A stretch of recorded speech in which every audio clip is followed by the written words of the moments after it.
let's get into it, gentlemen. A little football. A lot of pressure will be on AP this season with his quarterback, Teddy Bridgewater, sidelined with an ACL. So Peterson led the NFL in rushing last season, but had some interesting comments about his future. Here's what he had to say. I feel I can play until I'm just ready to hang it up. Honestly, who knows? That might be 5 more years. That might be 7. That might be 2.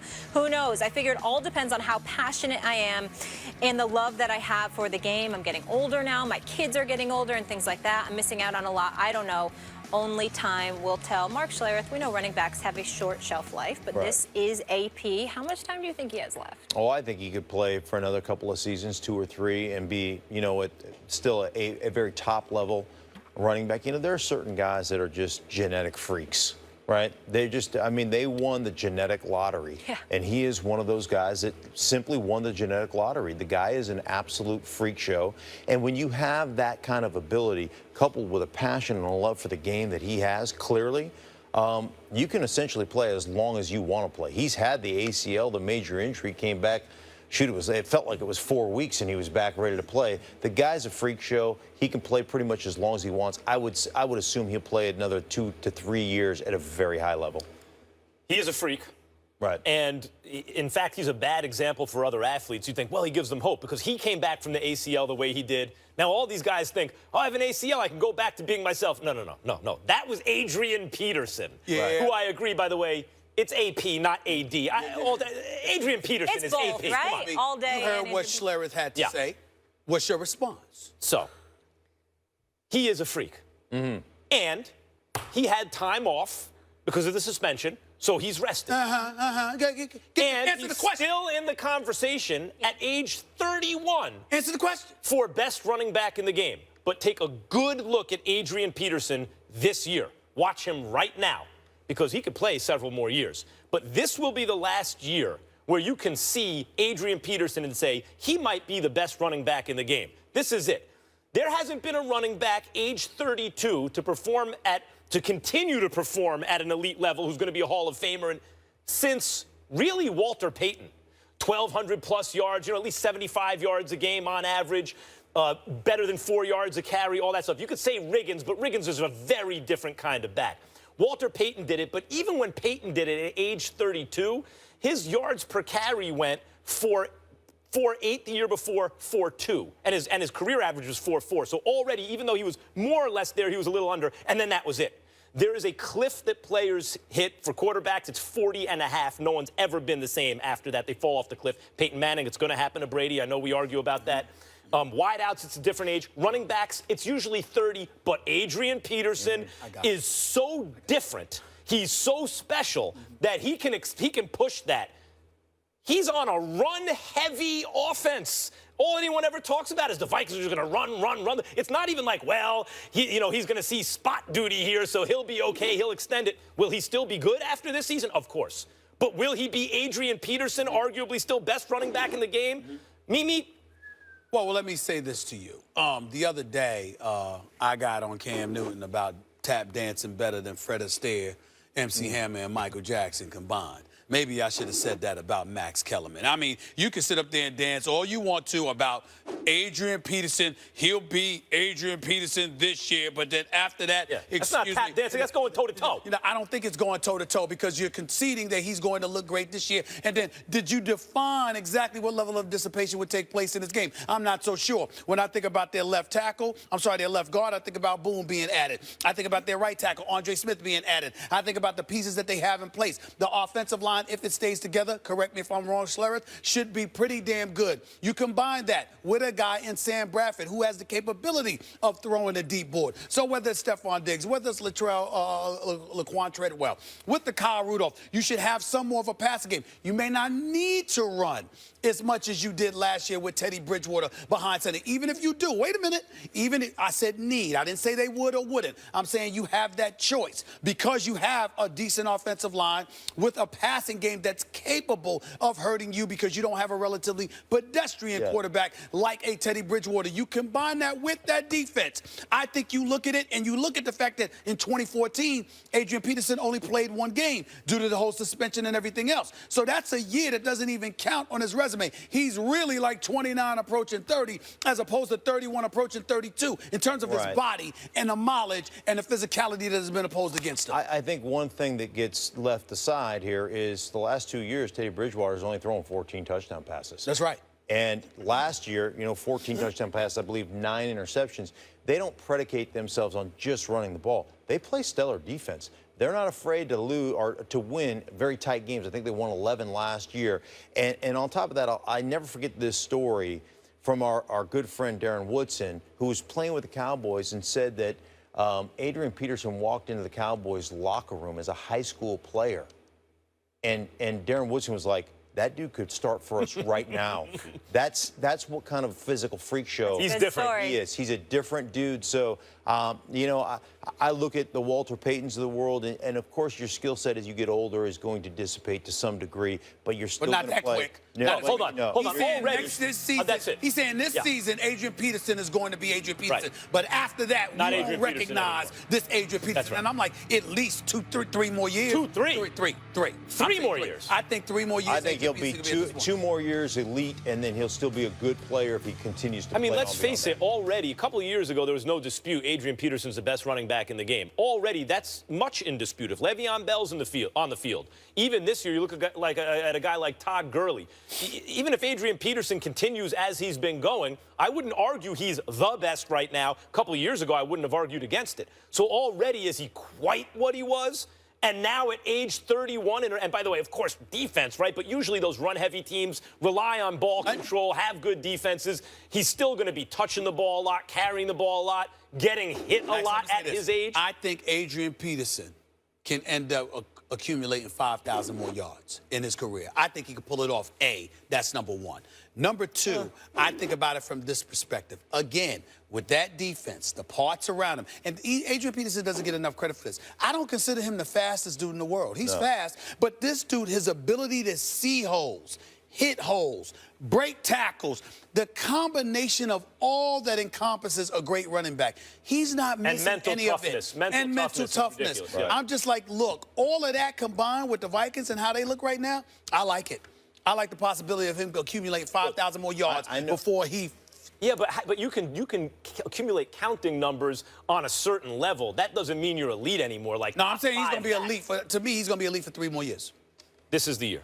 Last year. I think at least 2 more years of elite level status, and still, what you lose in physicality or physical ability, you make up with as you get older with intelligence. And we see it in the boxing world all the time. We see guys make those transitions. I'm just curious, were you insinuating earlier that Sam Bradford's better than Teddy Bridgewater? Because that hasn't been the case the last couple of years. And Bridgewater's ascending. It hasn't been the case. I think he's more of a threat in terms of spreading the field, the ability to throw deep from the pocket, and as a result of that, that's going to open things up for the passing game, which is going to free Adrian Peterson up to do more damage. That's what I'm saying. Got to leave it there. Mark, you know a little something about the Denver Broncos?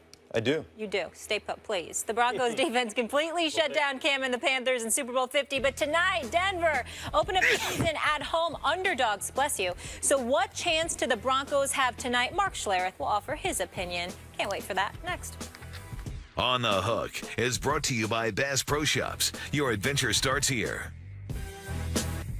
You're watching First Take, presented by Bass Pro Shops. Football is back, and we have a rematch of Super Bowl 50 from Mile High. Denver is the defending champ, but Carolina favored by 3 on the road tonight. We also get our first look at Trevor Siemian as the Broncos' new starting quarterback. We asked you guys earlier in the show, who wins the opener tonight? The results are in. 71% are saying the Panthers. Mark Schlereth still here with us. Mark, the people are rolling with Carolina. Are you giving Denver a shot tonight? Absolutely. Gary Kubiak, coaching for the Denver Broncos, is 5-1. As an underdog. And this is a team that plays with a legitimate chip on their shoulder.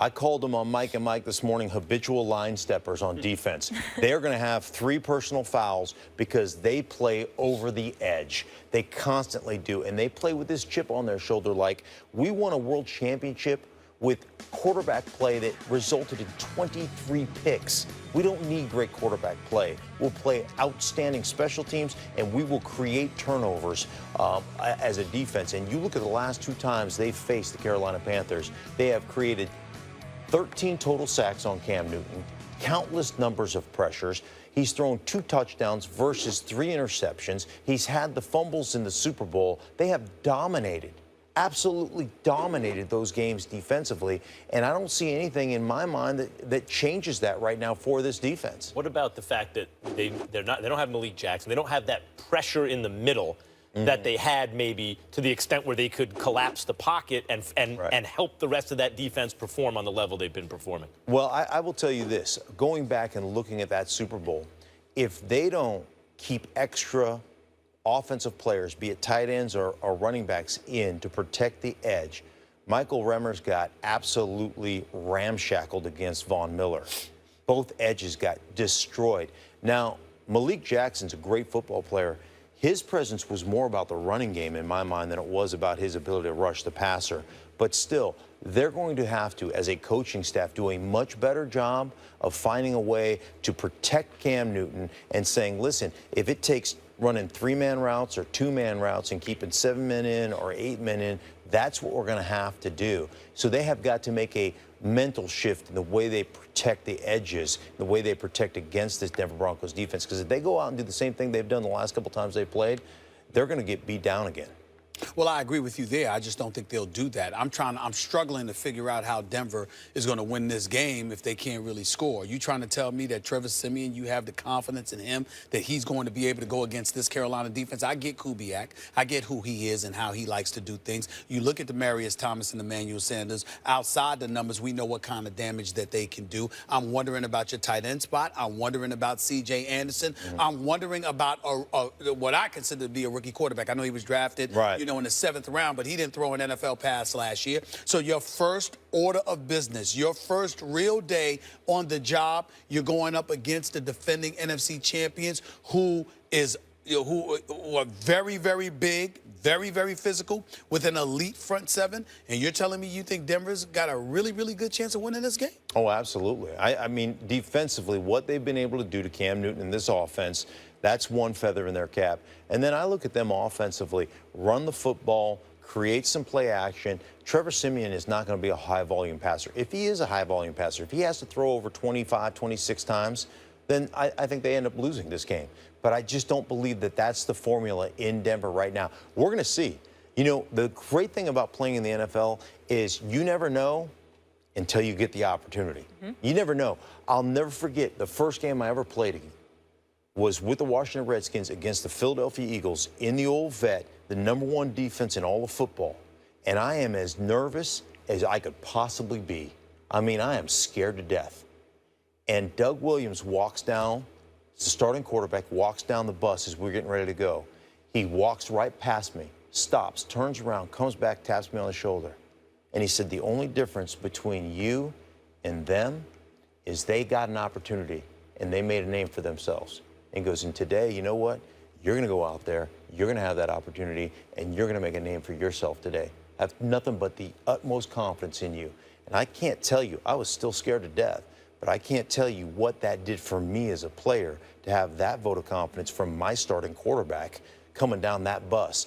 And this is what sets players apart. We see first-round draft choices all the time coming to this league and are complete and total busts. And then we see 7th-rounders get an opportunity in this league and are great players. And that's the difference. I don't know what he's going to be, Stephen A. I don't. Till I watch him, till I see how he responds to a turnover or to a bad play. If he wilts like a flower in the summer heat, then we're in trouble. But if that guy stands up and wipes it off and keeps going, then, you know, you have an opportunity to be good. What that story tells me is good to have veteran leadership at the quarterback position, which Carolina has. Only you could twist that. It's not only him. I feel the same way. What about the fact that now Cam's got his best receiver back in terms of dealing with the Broncos? He didn't have Benjamin last year. He has him now. Doesn't that make any kind of a difference? Well, obviously, it's always a confidence thing. To be able to throw that up 50-50 balls and think that your guy's going to come away with it, that's great. But it doesn't change the philosophy of the Denver Broncos. You watch them play on a consistent basis. They did it in New England. They did it to Pittsburgh. They did it, you know, to Carolina in the Super Bowl last year. They're going to line up in man-to-man, bump and run, press you off the line of scrimmage and try to physically beat you up so their pass rush can get there. He is not an elite-level quickness guy. He's a big-bodied guy that fronts guys up. He's a good receiver. But he's not an elite level, let me get open in 1.8 seconds so you can throw me the ball. That's not his game either. So I don't know that that's that big a difference maker. The 50-50 ball, I'll give you. The red zone ball, I'll give you.